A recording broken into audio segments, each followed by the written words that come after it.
السلام علیکم معزز ناظرین، پیارے دوستوں، بہنوں، بھائیوں اور بزرگوں۔ میں حافظ صفدر نواز ایڈوکیٹ آپ کو اپنے اسلامی چینل کے اندر خوش آمدید کہتا ہوں، اور ہر روز کی طرح آج بھی ہم انشاءاللہ 7واں پارہ سورہ المائدہ آیات نمبر 107 تا 112 تک کی تلاوت، ترجمہ اور تفسیر پڑھنے کی شرف حاصل کریں گے۔ تلاوت شروع کرنے سے پہلے ہم درود شریف پڑھتے ہیں، آپ ہی میرے ساتھ پڑھیں۔ اللهم صل على محمد وعلى آل محمد كما صليت على إبراهيم وعلى آل إبراهيم إنك حميد مجيد. اللهم بارك على محمد وعلى آل محمد كما باركت على إبراهيم وعلى آل إبراهيم إنك حميد مجيد. أما بعد فأعوذ بالله من الشيطان الرجيم. بسم الله الرحمن الرحيم. ذلك أدنى أن يأتوا بالشهادة على وجهها أو يخافوا أن ترد أيمان بعد أيمانهم واتقوا الله واسمعوا والله لا يهدي القوم الفاسقين. يوم يجمع الله الرسل فيقول ماذا أجبتم قالوا لا علم لنا إنك أنت علام الغيوب. إذ قال الله يا عيسى ابن مريم اذكر نعمتي عليك وعلى والدتك إذ أيدتك بروح القدس تكلم الناس في المهد وكهلا وإذ علمتك الكتاب والحكمة والتوراة والإنجيل وإذ تخلق من الطين كهيئة الطير وإذ تخلق من الطين كهيئة الطير بإذني فتنفخ فيها فتكون طيرا بإذني وتبرئ الأكمى والأبرص بإذني وإذ تخرج الموتى بإذني وإذ كففت بني إسرائيل عنك إذ جئتهم بالبينات فقال الذين كفروا منهم إن هذا إلا سحر مبين. وإذ أوحيت إلى الحواريين أن آمنوا بي وبرسولي قالوا آمنا واشهد بأننا مسلمون. إذ قال الحواريون يا عيسى ابن مريم هل يستطيع ربك أن ينزل علينا مائدة من السماء قال اتقوا الله إن كنتم مؤمنين. قالوا نريد أن نأكل منها وتطمئن قلوبنا ونعلم أن قد صدقتنا ونكون عليها من الشاهدين. صدق اللہ العظیم. ترجمہ: یہ قریب تر ہے اس سے کہ گواہی جیسی چاہیے ادا کریں یا ڈریں کہ کچھ قسمیں رد کر دی جائیں ان کی قسموں کے بعد، اور اللہ سے ڈرو اور حکم سنو، اور اللہ بے حکموں کو راہ نہیں دیتا. جس دن اللہ جمع فرمائے گا رسولوں کو، پھر فرمائے گا تمہیں کیا جواب ملا؟ عرض کریں گے ہمیں کچھ علم نہیں، بے شک تو ہی ہے سب غیبوں کا جاننے والا. جب اللہ فرمائے گا اے مریم کے بیٹے عیسیٰ یاد کر میرا احسان اپنے اوپر اور اپنی ماں پر۔ جب میں نے پاک روح سے تیری مدد کی، تو لوگوں سے باتیں کرتا پالنے میں اور پکی عمر ہو کر، اور جب میں نے تجھے سکھائی کتاب اور حکمت اور توریت اور انجیل، اور جب تو مٹی سے پرند کی سی مورت میرے حکم سے بناتا، پھر اس میں پھونک مارتا تو میرے حکم سے اڑنے لگتی، اور تو مادرزاد اندھے اور سفید داغ والے کو میرے حکم سے شفا دیتا، اور جب تو مردوں کو میرے حکم سے زندہ نکالتا، اور جب میں نے بنی اسرائیل کو تجھ سے روکا، جب تو ان کے پاس روشن نشانیاں لے کر آیا، تو ان میں کے کافر بولے کہ یہ تو نہیں مگر کھلا جادو۔ اور جب میں نے حواریوں کے دل میں ڈالا کہ مجھ پر اور میرے رسول پر ایمان لاؤ، بولے ہم ایمان لائے اور گواہ رہے کہ ہم مسلمان ہیں۔ جب حواریوں نے کہا اے عیسیٰ بن مریم، کیا آپ کا رب ایسا کرے گا کہ ہم پر آسمان سے ایک خوان اتارے؟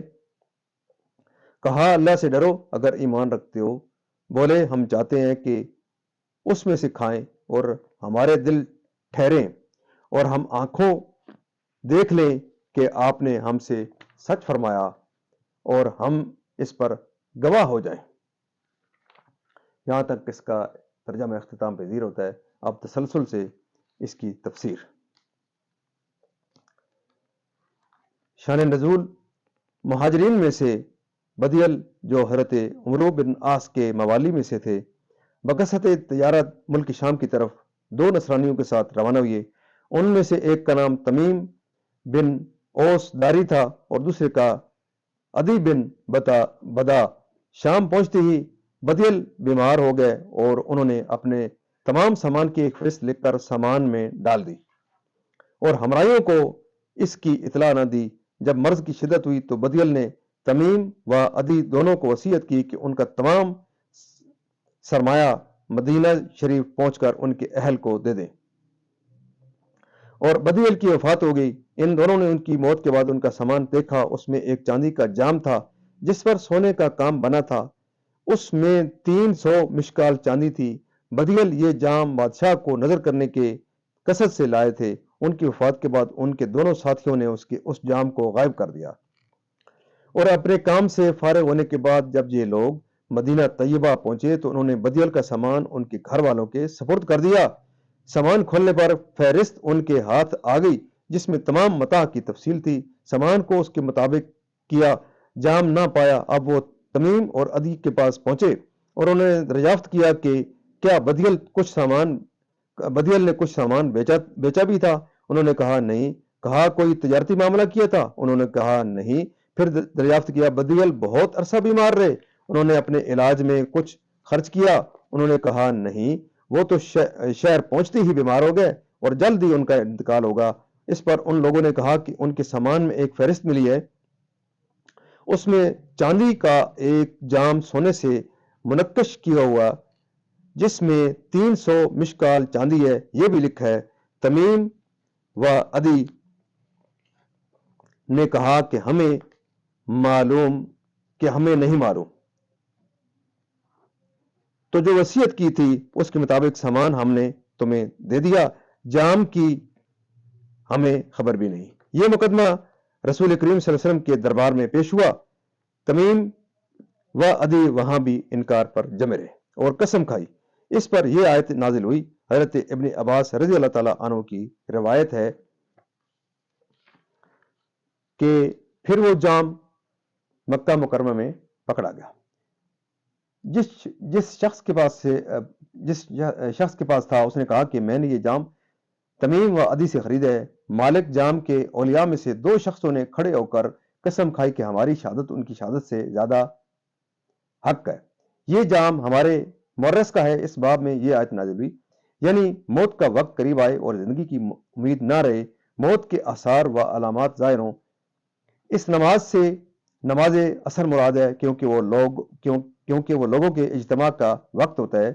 عصر رحمۃ اللہ علیہ نے فرمایا کہ نماز ظہر یا عصر کیونکہ اہل حجاز مقدمات اسی وقت کرتے تھے۔ حدیث شریف میں ہے کہ جب یہ آیت نازل ہوئی تو رسول کریم صلی اللہ علیہ وسلم نے نماز اثر پڑھ کر عدی و تمیم کو بلایا، ان دونوں کو ممبر شریف کے پاس قسمیں دیں، ان دونوں نے قسمیں کھائیں۔ اس کے بعد مکہ مکرمہ میں وہ جام پکڑا گیا تو جس شخص کے پاس تھا اس نے کہا کہ میں نے عدی تمیم و عدی سے خریدا ہے، ان کی امانت و دیانت میں، اور وہ یہ کہیں کہ یہ یعنی جھوٹی قسم نہ کھائیں گے اور کسی کی خاطر ایسا نہ کریں گے، خیانت کے یا جھوٹ وغیرہ کے، اور وہ میت کے اہل و اقارب ہیں۔ چنانچہ بدیل کے واقعہ میں جب ان کے دونوں ہمراہیوں کی خیانت ظاہر ہوئی تو بدیل کے ورثاء میں سے دو شخص کھڑے ہوئے اور انہوں نے قسم کھائی کہ یہ جام ہمارے مرث کا ہے اور ہماری گواہی ان دونوں کی گواہی سے زیادہ ٹھیک ہے۔ حاصل معنی یہ ہے کہ اس معاملے میں جو حکم دیا گیا کہ عدی و تمیم کی قسموں کے بعد مال برآمد ہونے پر اولیاء میت کی قسمیں لی گئیں، یہ اس لیے کہ لوگ اس واقعے سے سبق لیں اور شہادت میں رائے حق و ثواب نہ چھوڑیں اور اس سے خائف رہیں کہ جھوٹی گواہی کا انجام شرمندگی و رسوائی ہے۔ فائدہ مدعی پر قسم نہیں، لیکن یہاں جب مال پایا گیا تو مدعا علیہ ماں نے دعویٰ کیا کہ انہوں نے میت سے خرید لیا تھا، اب ان کی حیثیت مدعی کی ہو گئی اور ان کے پاس اس کا کوئی ثبوت نہ تھا، لہذا ان کے خلاف اولیاء میت کی قسم لی گئی، یعنی روز قیامت۔ معزز ناظرین، اللہ تعالیٰ کے دربار کے اندر ہم قرآن پاک کے صدقے دعا کرتے ہیں کہ اللہ تعالیٰ ہمیں قرآن پاک پڑھنے، قرآن پاک کو سمجھ کر اور اس کے احکامات کے مطابق حضور پاک کی پاک سیرت کے مطابق اور صحابہ کرام کے نقش قدم کے اوپر چلنے کی توفیق عطا فرمائے۔ اللہ تعالیٰ قرآن پاک کے صدقے حضور پاک کے ساتھ برکات کے تمام پریشانیاں دور فرمائے، تمام بیماروں کو شفائے کاملہ عطا فرمائے، اللہ تعالیٰ تمام مرحومین کو جنت الفردوس میں اعلیٰ و بالا مقام عطا فرمائے۔ معزز ناظرین، آپ سے یہ استدعا ہے کہ آپ اس مقدس میسیج کو زیادہ سے زیادہ لوگوں تک پھیلانے کے لیے، پہنچانے کے لیے اپنا کردار ضرور ادا کریں۔ اللہ تعالیٰ آپ کی کاوش کو اللہ تعالیٰ اپنے دربار میں قبول منظور فرمائے، اور اللہ تعالیٰ ہمیں اسی طرح اس مقدس کام کو، اس صدقہ جاریہ کے جو کام ہے، جو حضور پاک صلی اللہ علیہ وسلم کی آخری امت ہونے کے ناطے ہمارے اوپر فرض ہے، اس کو جاری و ساری رکھنے کے لیے اللہ تعالیٰ ہمیں استقام بخشے، اور دعا کرتے ہیں اپنے معزز ناظرین کے لیے کہ اللہ تعالیٰ اس مقدس میسیج کو، اس کلام مقدس کو ہمارے لیے اور میرے لیے اور آپ کے لیے، تمام کے لیے شفاعت کا ذریعہ بنائے۔ اللہ تعالیٰ آپ تمام کی خصوصی طور پر معزز ناظرین کی تمام پریشانیاں دور فرمائے، اور اللہ تعالیٰ جو بیمار ہیں ان کو شفاء کاملہ عطا فرمائے۔ اور آپ اس کلام مقدس کے اس میسیج کو خود بھی دیکھیں، اپنے بچوں کو، اپنے عزیز اقربا کو، اور جہاں تک اس میسیج کو آپ پہنچا سکتے ہیں ضرور پہنچائیں۔ اللہ تعالیٰ آپ کو اس صدقہ جاریہ کے اندر اپنی جو توفیق ہے اس کے مطابق کام کرنے کی توفیق عطا فرمائے، اور اللہ تعالیٰ آپ کی زندگیوں میں خیر و برکت عطا فرمائے۔ آمین ثم آمین۔